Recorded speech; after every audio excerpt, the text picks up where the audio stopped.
Hivi vilikuwa vilio vya wananchi wa kata ya Yombo Vituka kwa mheshimiwa diwani waweze kupata eneo ambalo litajengwa shule kubwa ya Rumu Sekondari. Kwa nafasi ya siku ya leo kutanika mahali hapa, itakuwa sina fadhila kama sitamshukuru diwani.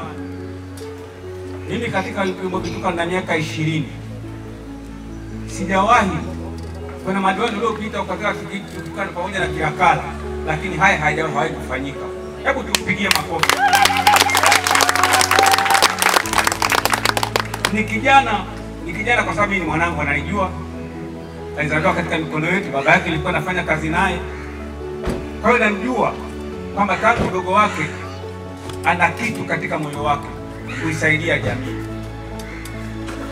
Kwa hiyo ninaomba sana sisi wazazi ambao tumekutanika leo mahali hapa, mambo anayoyafanya hebu tuyachukue na sisi, kama alivyosema mwenyekiti wa bodi, tufikie wakati fulani na sisi tutoe mchango wetu kumsapoti, kama la kuwapa walimu au hata kuongeza idadi ya wanafunzi. Sio kama wale wote wale 6 waliofanya zaidi, kuna wengine zaidi walipata 10, 11, 12 nao wamepata hizo A, lakini hawakuweza kupata. Lakini tukishirikiana na diwani tungefanya makubwa zaidi. Kwa hiyo ni jambo ambalo nataka kulisema kwamba tumuunge mkono, tuinue shule yetu ya Lumo. Lumo ilikuwa kusema mwanangu anasoma Lumo, hiyo shule hata mtu mmoja anayepasi hamna hata mmoja. Lakini sasa hivi tunatoka kifua mbele kwamba Lumo inainuka. Hebu tujipigie makofi sisi wazazi. Kwa hiyo nakuombea kwa Mwenyezi Mungu, diwani, mratibu, mtendaji kata, bodi ya shule mzidi kusimamia ili tuweze kupata matokeo mazuri.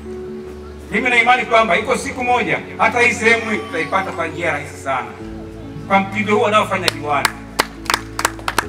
Kwa sababu hata akisimama akisema jamani shule ile iko hivi na hivi, wakiangalia katika trend ya shule ambazo zimefanya vizuri na Lumo ipo, hata ule mkurugenzi au mtu yote yule, hata mama mwenyewe rais wetu anaweza kusema walipwe hao watu.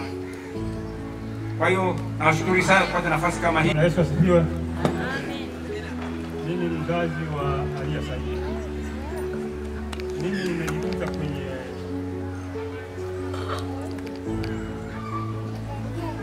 eneo husika ile ambalo liko hapo tunaangalia matokeo.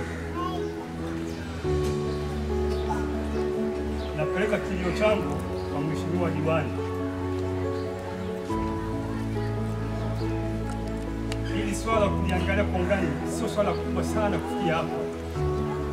Ningeomba kwa nafasi yako diwani, kama utanihitaji kwa ushirikiano kwa kwamba unafanikiwa. Hatimaye sasa juhudi za rais wetu Mama Samia kupitia watumishi wake ngazi hadi ngazi wamefanikisha kukata kiu ya wananchi wa Yombo Vituka. Tukimpa mitano mingine tena yatakuwa ni maradufu ya haya tunayoyaona. Na hii ni shule kubwa kabisa yenye madarasa 32 kama mnavyoona, madarasa 32 ya ghorofa. Lakini kuna madarasa 26 ambalo katika shule hii ya sekondari Yombo Vituka. Shule hii ni pesa za ndani za halmashauri na za Mheshimiwa Rais na ruzuku mbalimbali kutoka serikali kuu. Tunashukuru sana serikali ya Jamhuri ya Muungano wa Tanzania ikiongozwa na Daktari Samia Suluhu Hassan, uongozi wa manispaa, mkurugenzi, mstahiki meya, waheshimiwa madiwani kwa juhudi kubwa ambazo zimefanyika kuhakikisha mradi umesimama mkubwa. Wanafunzi, wazazi kata ya Yombo Vituka wanaenda kunufaika. Ni unaona kabisa wanafunzi, wazazi wakiwa na furaha tele moyoni kuona kwamba mradi mkubwa ambao